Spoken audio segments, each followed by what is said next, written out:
नमस्कार, मनी गुरु की इस खास पेशकश में आप सभी का स्वागत है। मैं हूं स्वाति रायना। ब्याज दरों में बढ़ोतरी का असर आपकी जेब पर पड़ना तय है। आपको बता दें, आरबीआई ने लगातार 5वीं बार दरों में बढ़ोतरी की 0.35% की। तो अब जो रेपो रेट है बढ़कर 6.25% पर आ गई है। अब इसका मतलब क्या हुआ? आपकी जेब और ढीली होगी। क्यों? महंगाई जो है, जो आपकी ईएमआई है वो महंगी होगी। पहले से ही जो महंगाई है जिसने कईयों के निवेश का गणित बिगाड़ दिया है, उसमें थोड़ा सा और आपका बजट बिगड़ेगा।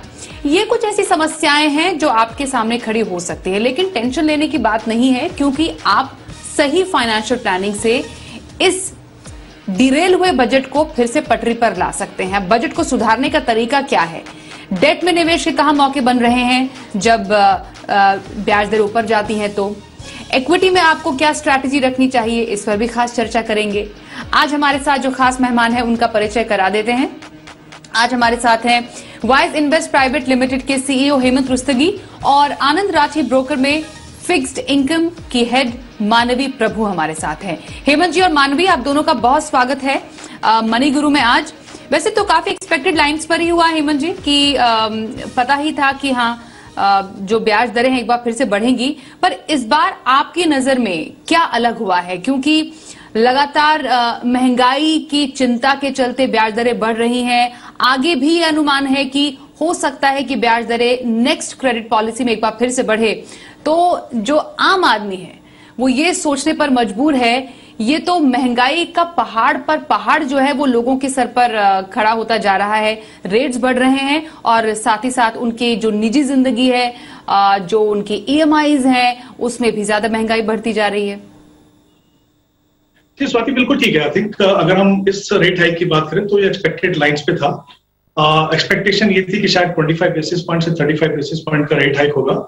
आरबीआई ने 35 बेसिस पॉइंट का हाइक किया। तो अभी तक अगर हम देखें कि मई से लेके अभी तक 5 बार आरबीआई ने रेट हाइक किया है, और रेपो रेट जो है, जो पेंडेमिक के टाइम 5.15 से कम करके, क्योंकि ग्रोथ के ऊपर आरबीआई का फोकस था तो वो 4% पे था, वहां से बढ़ के अभी 6.25% हो गया। क्लियरली जो इंडिकेशंस मिल रहे हैं, क्योंकि देखिए दो चीजें होंगी यहाँ से अभी। एक तो ये देखना होगा कि यहाँ से अगली क्रेडिट पॉलिसी तक इन्फ्लेशन की ट्रेजेक्टरी क्या रहती है। दूसरी बात, उससे कुछ दिन पहले जब बजट आएगा तो देखना होगा कि किस तरह का फिस्कल डेफिसिट होगा। तो प्रोबेबिलिटी पूरी है कि हो सकता है हम इसके बाद भी 25 बेसिस पॉइंट का रेट हाइक देखें। बट आप ये कह सकते हैं कि एक तरीके से हम शायद इंटरेस्ट रेट हाइक का जो साइकिल है उसके ऑलमोस्ट हम पीक के हैं। देखिए ये जो है ना, बेसिकली मेरे हिसाब से एक मिक्स बैग होता है स्वाति। ये किस लिए किया जा रहा है? इसलिए किया जा रहा है क्योंकि इन्फ्लेशन को कम करने की कोशिश हो रही है। तो जो मार हमें इन्फ्लेशन की पड़ती है, उसका जो इम्पैक्ट हमारी लाइफ पे आता है, तो कोशिश आरबीआई की ये है कि इससे मनी सप्लाई को कम करें, उससे हम इन्फ्लेशन को नीचे लेके आए। और कुछ हद तक वो सफल भी है, लेकिन उनके सामने एक और चैलेंज ये है कि सप्लाई साइड का जो इन्फ्लेशन है, या जो इन्फ्लेशन इंपोर्ट होता है जियोपॉलिटिकल फैक्टर, कुछ हद तक वो सफल भी है, लेकिन उनके सामने एक और चैलेंज ये है कि सप्लाई साइड का जो इन्फ्लेशन है, या जो इन्फ्लेशन इंपोर्ट होता है जियोपॉलिटिकल फैक्टर्स की वजह से, वो चैलेंजेस अभी बने। और आरबीआई गवर्नर ने बहुत क्लियर ये कहा है। देखिए जब मई तक उनका जो पूरा फोकस था वो ग्रोथ पे था, अभी उनका पूरा फोकस जो है वो इन्फ्लेशन को कंट्रोल करने पे है। और शायद इसलिए मैंने कहा कि एक और रेट हाइक हम यहाँ से देख सकते हैं। यस, इसका इम्पैक्ट आपके ऊपर ये होता है कि आपकी जो होम लोन की अगर हम स्पेशली बात करें, या जो भी रेट है जहां पे फ्लोटिंग रेट है, वहां पे आपका जो ईएमआई है वो बढ़ जाती है। तो ऑब्वियसली इम्पैक्ट है, लेकिन उसके दो हिस्से हैं। जैसे मैंने कहा, एक तरफ कोशिश ये की जा रही है कि महंगाई को कम किया जाए ताकि आपके ऊपर प्रेशर जो है इन्फ्लेशन का वो कम हो। दूसरी तरफ ऑफ कोर्स अगर आप होम बायर हैं और लोन लेना चाहते हैं, और या लोन आपने लिया हुआ है और फ्लोटिंग रेट पे क्योंकि एक्सटर्नल बेंचमार्क है, तो वो इम्पैक्ट आपको यहाँ पे देखने को मिलेगा। ओके, तो बढ़ती ब्याज दरें, महंगाई का असर, साथ ही आप पर असर क्या होगा, ये हमने दिखाने की आपको कोशिश की है। कैसे आपकी ईएमआई अब बदल सकती है, एक टेंटेटिव कैलकुलेशन भी हमने किया है, वो हम आपको दिखाएंगे। लेकिन यहाँ पर मानवी समझना जरूरी है कि जिस तरीके से यहाँ पर लगातार जो ब्याज दरें हैं वो बढ़ी हैं, लगातार 5वीं बार हम देख रहे हैं। और जैसा कि हेमंत जी ने भी बताया कि हम almost eight the peak of interest rate cycle हैं। अब इसके बाद लेकिन गुंजाइश है कि हाँ, हो सकता है 25 बेसिस पॉइंट की बढ़ोतरी एक बार फिर करे। दैट मीन्स हम 6.5% तक पहुंच सकते हैं।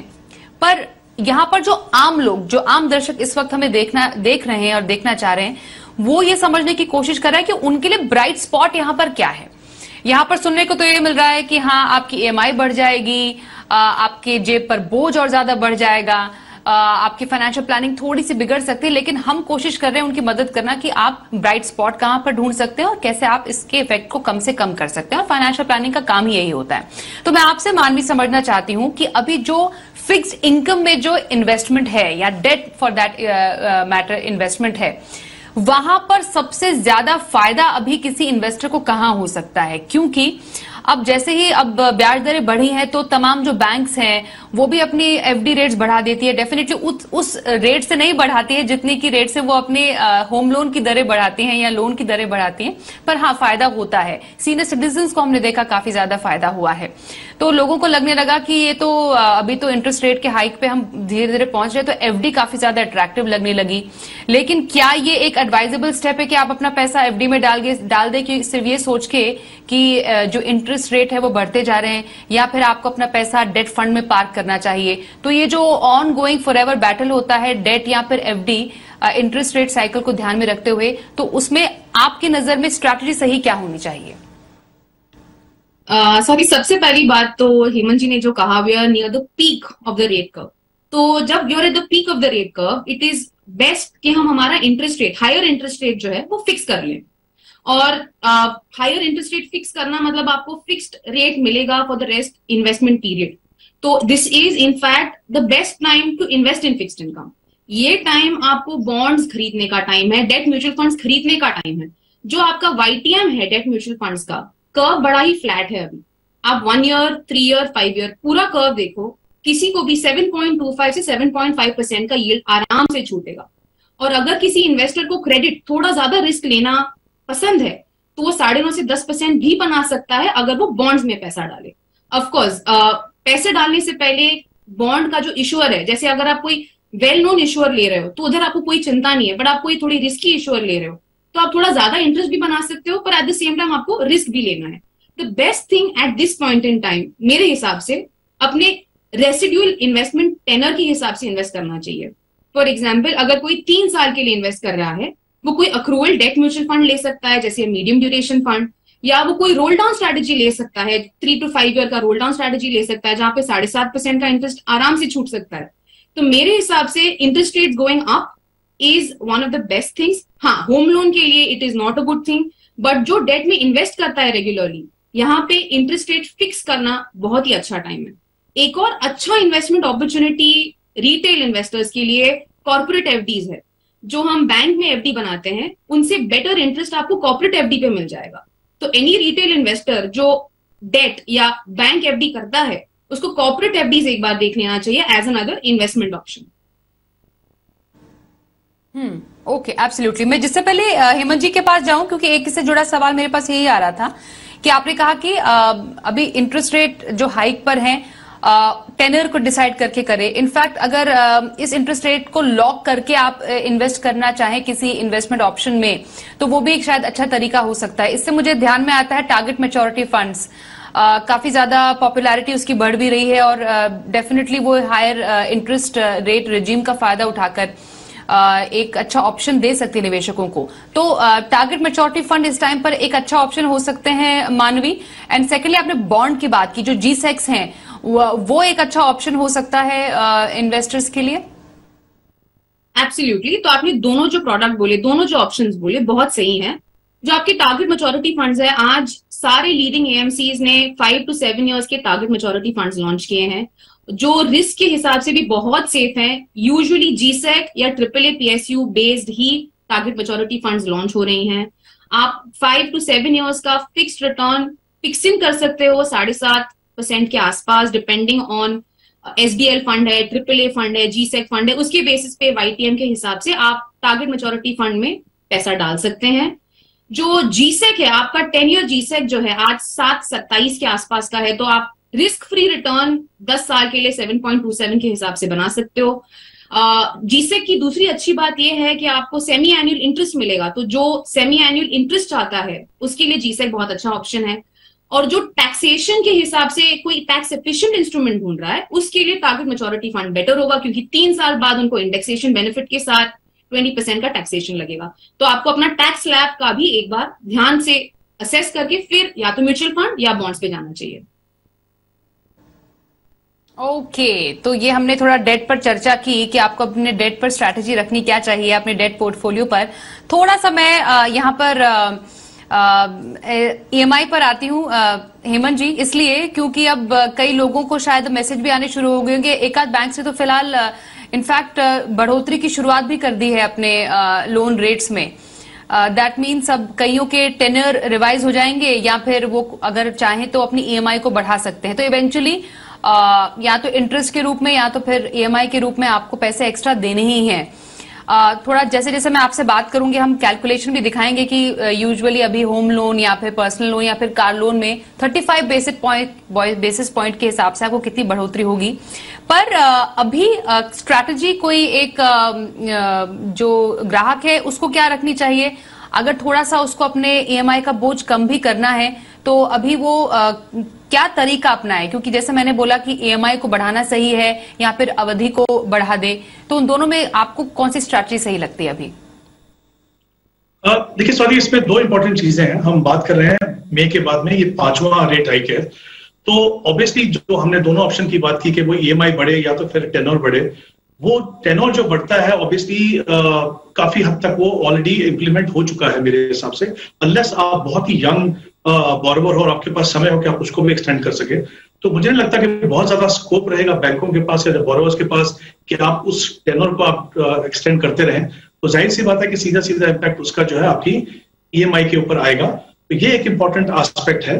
बट जैसा मैंने कहा कि अगर आप यंगर बोरोवर हैं तो शायद आपके पास अभी भी लीवे हो कि आप उसको बढ़ा लें। देखिए, कोशिश तो हमेशा यही करनी चाहिए कि आप अगर ईएमआई को बढ़ा के आप उसको पे कर सकें, तो क्योंकि जितना भी आप टेनर उसको बढ़ाएंगे उतना ज्यादा इम्पैक्ट आपके ऊपर पड़ेगा यहाँ पे। क्योंकि अगर आप इससे पहले आप भी ऐसे एग्जांपल दिखा रहे हैं, मैं आपको बता दूं कि अगर किसी ने 20 साल का लोन लिया है 30 लाख, तो करीब करीब आपकी जो ईएमआई बढ़ती है उससे आपको करीब 8.5 लाख रुपए का एडिशनल पेमेंट करना है। तो द पॉइंट इज आप उसको ये देखना है कि अगर आप उसको प्री पे कर सके, तो अगर हम जैसे बात कर रहे हैं कि अगर हमें अपनी ईएमआई का जो बर्डन उसको कम करना है, या जो जैसे इसके बाद रेट हाइक के बाद और जो ईएमआई बढ़ेगी वो कैसे करें, आई थिंक एक जो चीज कर सकते हैं वो है कि आप अपनी लोन को प्री पे करें। ऑफकोर्स ये चैलेंजिंग हो सकता है, बट मुझे लगता है अगर आप थोड़ी प्लानिंग करें, देखें कि कौन से ऐसे एक्सपेंसेस हैं जिनको आप कम कर सकते हो, इस तरीके से भी आप कोशिश करें कि आप उसको प्री पे करें। क्योंकि अगर आप देखिए, अगर आप मान लीजिए 5% भी अगर अपना लोन को प्री पे करते हैं हर साल, तो जो लोन आपको 20 साल का है वो 12 साल में आप उसको प्री पे कर सकते हैं। और जाहिर सी बात है कि जितना जल्दी आप उसको रीपे करेंगे उतना ही इम्पैक्ट जो है आपका जो राइजिंग इंटरेस्ट रेट का आपके ईएमआई पे उतना कम होगा। बट मैं फिर से कह रहा हूँ ये चैलेंजिंग जरूर हो सकता है, बट मुझे लगता है अगर आपको एक ऐसी ऑप्शन देखनी है कि इसका बर्डन इस तरीके से आप अपने लोन्स के ऊपर कम करें, तो उसकी एक ऑप्शन है आप अपने लोन्स को कोशिश कीजिए या प्रीपे कीजिए, बजाय इसके कि आप अपना जो टेनर है उसको एक्सटेंड करते हैं। ओके, तो लोन प्रीपेमेंट एक ऐसा तरीका है जिसको ध्यान में रखते हुए आप थोड़ा सा जल्दी आप पे ऑफ कर सकते हैं।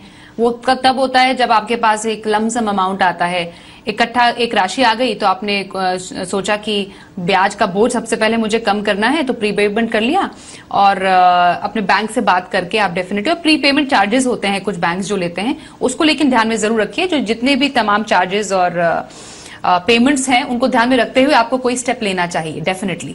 मानवी, यहाँ पर अभी फिलहाल एक इन्वेस्टर के लिए एक बढ़ते हुए इंटरेस्ट रेजीम में अपना बजट को बैलेंस करने के लिए, मतलब एक कहते हैं ना हम बिल्कुल जब हम एक बजट बनाने बैठते हैं, यहाँ पर थोड़ा सा ईएमआई भी एक्स्ट्रा जा रही है मानिए, और थोड़ा सा महंगाई की वजह से वैसे भी आपके थोड़े एक्स्ट्रा खर्चे हो रहे हैं।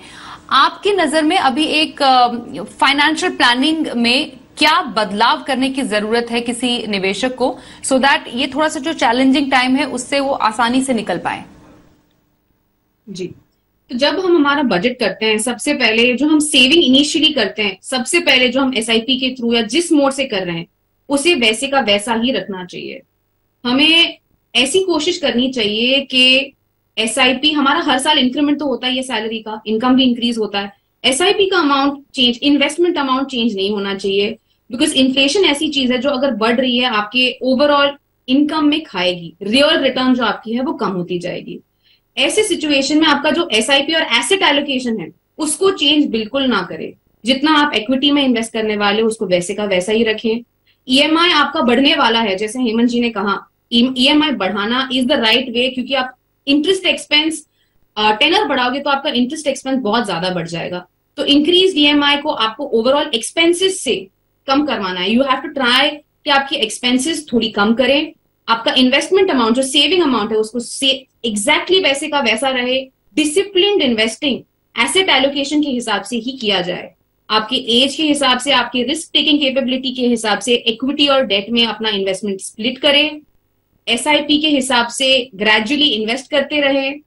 That is the only way to remain disciplined in your investing.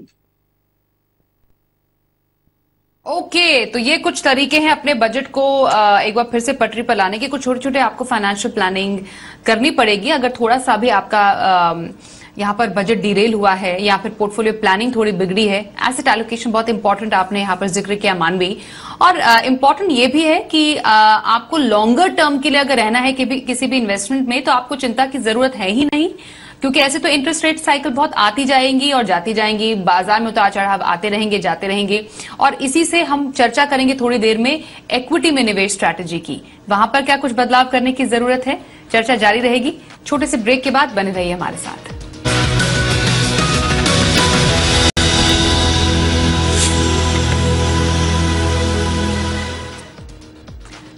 तो बढ़ोतरी में ब्याज दरों में तो बढ़ोतरी हुई, पर अब आपका प्लान क्या होना चाहिए आपके फाइनेंशियल प्लानिंग का, इस पर चर्चा कर रहे हैं। हमारे साथ फिलहाल अभी हेमंत रुस्तगी हैं, वाइस इन्वेस्ट प्राइवेट लिमिटेड से। हेमंत जी, जब डेट की हमने स्ट्रैटेजी तो समझी डेफिनेटली, कहां पर आपको निवेश करना चाहिए और क्या बेसिकली अभी आपको प्लान बनाना चाहिए डेट में। इनफैक्ट पिछली बार भी जब कई ब्याज दरों के इस दौर में जब आपसे बात हुई तो यही बात निकलकर सामने आई कि लॉन्ग जो डेट प्रोडक्ट्स है उसमें पैसा नहीं फंसाना चाहिए, तो जितना रहे कि शॉर्ट प्रोडक्ट्स में पैसे रखें, शॉर्ट डेट प्रोडक्ट्स में सही रहेगा। पर जब लंबी अवधि के निवेश की बात आती है तो इक्विटी का जिक्र होता है, हमें महंगाई से भी पार पाना है डेफिनेटली। तो इक्विटी में कोई खास स्ट्रैटेजी इस टाइम पर रखने की आप सलाह देंगे, कोई खास कैटेगरी जो निवेशकों को ध्यान में रखनी चाहिए? नहीं स्वाति, मुझे नहीं लगता। देखिए, आपने जैसे पहले आपने भी कहा कि, और ये सही बात है कि इन्फ्लेशन की साइकिल्स हैं, बहुत सारे चैलेंजेस हैं। अगर आप अपनी रिटायरमेंट के लिए कॉर्पस बना रहे हैं, बच्चों के एजुकेशन के लिए बना रहे हैं, जो शायद गोल आज से 10, 15 या 20 साल दूर हो, तो जहां तक जब आप एसेट एलोकेशन फॉलो करते हैं तो आप क्या करते हैं, अपना रिस्क प्रोफाइल देखते हैं, आप अपना टाइम होराइजन देखते हैं, और उसके हिसाब से, जैसे हम हमेशा कहते हैं कि आप गोल बेस्ड इन्वेस्टमेंट प्रोसेस जब फॉलो करते हो तो आपका एसेट एलोकेशन जो है वो बराबर से आता है। और जब आपने उसके बेसिस पे अपनी इन्वेस्टमेंट की है तो फिर आप इन जो भी साइकिल्स हैं इनके बेसिस पे अपनी आप कोई भी एलोकेशन इक्विटी को चेंज नहीं करेंगे। इनफैक्ट अगर आप इक्विटी मार्केट को देखें तो मार्केट न्यू हाई अचीव पे जा रही है। हम देख रहे हैं कि काफी सारे पॉजिटिव हैं। हमारी चाहे जितने भी चैलेंजेस हैं उसके बावजूद, जैसे आरबीआई गवर्नर ने भी कहा कि उन्होंने हालांकि जो जीडीपी ग्रोथ है उसको कम करके 6.8 किया, पर फिर भी उन्होंने कहा कि हमारी जो इकोनॉमी है one of the fastest growing economy in the world रहेगी। कॉर्पोरेट के जो प्रॉफिट नंबर्स हैं वो सुधर रहे हैं। आई थिंक जो माहौल है इक्विटी में, तो मुझे लगता नहीं कि आपको कोई चेंज करने की जरूरत है, क्योंकि वो शायद 5, 10, 15, 20 साल के बाद आपको पैसा चाहिए। और सबसे बड़ा चैलेंज आपके लिए वहां पे ये है कि आपको इन्फ्लेशन को बीट करना है, यानी आपको positive real rate of return कमाना है। तो वो एक इक्विटी ही एक ऐसी एसेट क्लास है जो आपको मदद करेगी, लेकिन उसका सही फायदा करने के लिए इंपॉर्टेंट है कि आप अपने डिसिप्लिन प्रोसेस को कंटिन्यू करें, बार बार अपनी एलोकेशन को चेंज ना करें। तो आप जो टाइम कमिटमेंट है उसको आप फॉलो करते रहें, तभी जाके आपको इक्विटी का सही मायने में फायदा होगा। तो आई थिंक इक्विटी एलोकेशन कुछ भी चेंज नहीं करना है। हमने जो बात की थी कि अगर आपका मान लीजिए ईएमआई बढ़ता है तो दो चीजें हमने बात की कि जैसे अगर आप अपनी फाइनेंशियल प्लानिंग करते हो तो कहाँ पे एक्सपेंसेस आप कम कर सकते हो, या अगर आपने कोई इमरजेंसी फंड बनाया है उसका भी अगर कुछ हिस्सा आप चाहें तो इस्तेमाल करके आप रीपे कर सकते हैं, लेकिन उसको आपको रिप्लेनिश करना होगा बाद में। तो डिफरेंट स्ट्रेटेजीज आप फॉलो कर सकते हैं जहां तक ईएमआई का सवाल है, लेकिन अपनी जो एलोकेशन है इक्विटी की उसको आप बिल्कुल भी इस समय पे टच नहीं करें। ओके और मानवी, डेट एलोकेशन में क्या ध्यान रखने की जरूरत है? आपने कहा बॉन्ड्स अच्छे अट्रैक्टिव लग रहे हैं, हमने डेफिनेटली जीसेक की यहाँ पर बात की, टारगेट मैच्योरिटी फंड्स की यहाँ पर हमने चर्चा की है। उसके अलावा बहुत सारे स्मॉल सेविंग स्कीम्स है, डेफिनेटली वहां पर भी हम देख रहे थे कुछ ना कुछ बदलाव तो हो ही रहे हैं उनके रेट्स में भी। तो एक अगर डेट पोर्टफोलियो किसी को क्रिएट करना है इस टाइम पर, तो वो जो पूरा बास्केट है, आपको क्या लगता है कि कितना परसेंटेज या एक्सपोजर स्मॉल सेविंग स्कीम्स में रहे, कितना फिक्स इनकम में रहे, कितना डेट फंड में रहे, उसका बास्केट का क्रिएशन कैसा हो? जब मैं डेट पोर्टफोलियो कंस्ट्रक्शन को देखती हूँ होलिस्टिकली, लिक्विडिटी बहुत इंपॉर्टेंट है किसी की भी डेट पोर्टफोलियो पे। The debt portfolio of any investor वो पार्ट होता है जो जिसपे वो फॉल बैक कर सके, तो उसमें लिक्विडिटी मेरे लिए बहुत इंपॉर्टेंट होती है। तो मैं 70% लिक्विड फिक्स्ड इनकम में रखती हूँ जो मुझे डेट म्यूचुअल फंड से मिलेगा, तो मैं 70% डेट म्यूचुअल फंड में रखूंगी। अब वो जो 70% जो डेट म्यूचुअल फंड है उसमें से मैं एटलीस्ट 60% रोल डाउन फंड्स में डालूंगी या टारगेट मेजॉरिटी फंड में डालूंगी, और बचा हुआ 40% अक्रूवल फंड्स या मीडियम ड्यूरेशन फंड में डालूंगी। तो combination of roll down funds या target maturity funds plus accrual funds through medium duration, ये कॉम्बिनेशन से मेरा 70% म्यूचुअल फंड हो जाएगा। बचा हुआ 30% है उसे मैं कम लिक्विड इंस्ट्रूमेंट जैसे बॉन्ड्स, हायर अक्रूइंग इंस्ट्रूमेंट्स में डालूंगी। अब ये higher accruing instruments it can be in the form of market link debenture जो आपको टैक्स एफिशिएंसी दे, it could be in the form of corporate FD, it could be in the form of higher yielding bonds, जैसे आपके थोड़े ज्यादा risky bond है जहां पे मुझे 9 से 10% का रिटर्न बने, तो मैं 7-7.5% म्यूचुअल फंड से बनाऊंगी, 9-9.5% बॉन्ड से बनाऊंगी, तो मेरा हाइब्रिड रिटर्न जो है, कंबाइंड रिटर्न जो है 8.5% का है। टारगेट मेरा 8.5% का है आज की तारीख में on debt mutual funds plus bonds, और उसके ऊपर टैक्सेशन ऑब्वियसली आपके टैक्स स्लैब के ऊपर डिपेंडेंट है, but this is combining liquidity, risk and return. Liquidity पे ध्यान देना बहुत जरूरी है क्योंकि फिक्स्ड इनकम ऐसा एसेट क्लास है जहां पे आपको लिक्विडिटी कम मिलती है। सिर्फ म्यूचुअल फंड्स एक ऐसा इंस्ट्रूमेंट है जहां पे आपको अच्छी लिक्विडिटी और टैक्स एफिशिएंसी मिलती है। तो आप जब भी अपना एफडी नहीं आपके इस डेट बास्केट में, शायद कई लोग नाराज हो जाएं क्योंकि एफडी शायद उनका हो सकता है इस टाइम पे फेवरेट इन्वेस्टमेंट ऑप्शन हो, कीपिंग इन माइंड काफी अट्रैक्टिव दरें हैं। मेरे हिसाब से बैंक एफडी एज इंडियंस हमारा फेवरेट इंस्ट्रूमेंट है। आई थिंक जैसे यहाँ पे कोई पैदा होता है इंडिया में, सबसे पहले वो बैंक एफडी बनाना सीख लेता है। बैंक एफडी आपको सबसे कम रिटर्न देता है बट सबसे हाईएस्ट लिक्विडिटी देती है और सबसे हाईएस्ट सेफ्टी भी देती है। तो जो आपका इमरजेंसी फंड है वो आप बैंक एफडी में रख सकते हो, जो आपको रेगुलरली पता हो जाए, जैसे आपको पता है कि आपको 10 दिन में ईएमआई रखना है, उसके लिए आप बैंक एफडी बना लो। But as a debt investment मेरे हिसाब से बैंक एफडी डेट इन्वेस्टमेंट नहीं कहलाता, वो आपका इमरजेंसी फंड या फॉल बैक फंड होगा। आपका डेट इन्वेस्टमेंट पोर्टफोलियो जो है दैट आइडियली मैं बैंक एफडी नहीं कहूंगी, आपके पास उससे बहुत ज्यादा बेटर ऑप्शंस है। जैसे आपके पास जीसेक है, आपके पास आरबीआई फ्लोटिंग रेट बॉन्ड है, आपके पास कॉर्पोरेट एफडी है, आपके पास डेट म्यूचुअल फंड्स है, आपके पास कॉर्पोरेट बॉन्ड्स है। जब आपके पास इतने सारे ऑप्शंस है जो आपको सिग्निफिकेंट अल्फा देते हैं बैंक एफडी के ऊपर, 5% से ज्यादा आपका ओवरऑल पोर्टफोलियो डेट का बैंक एफडी में नहीं होना चाहिए। आपका पैसा आपके लिए पैसा बनाना चाहिए, that is what fixed income is about. तो बैंक एफडी में मैं सबसे कम एलोकेशन शायद 5% जो मेरे इमरजेंसी फंड में होगा वही होगा बस। ओके, ठीक है। आपने अपने तर्क में काफी स्ट्रॉन्ग पॉइंट्स बोले कि डेट पोर्टफोलियो का एलोकेशन कहां पर होना चाहिए, और समय इनफैक्ट इतना ही है इसलिए हमें शो यहीं पर समेटना पड़ेगा। बहुत धन्यवाद करेंगे हेमंत जी आपका, और साथ ही मानवी आपका भी। आप हमारे साथ मनी गुरु में आज इस चर्चा में शामिल हुए। आज के शो में बस इतना।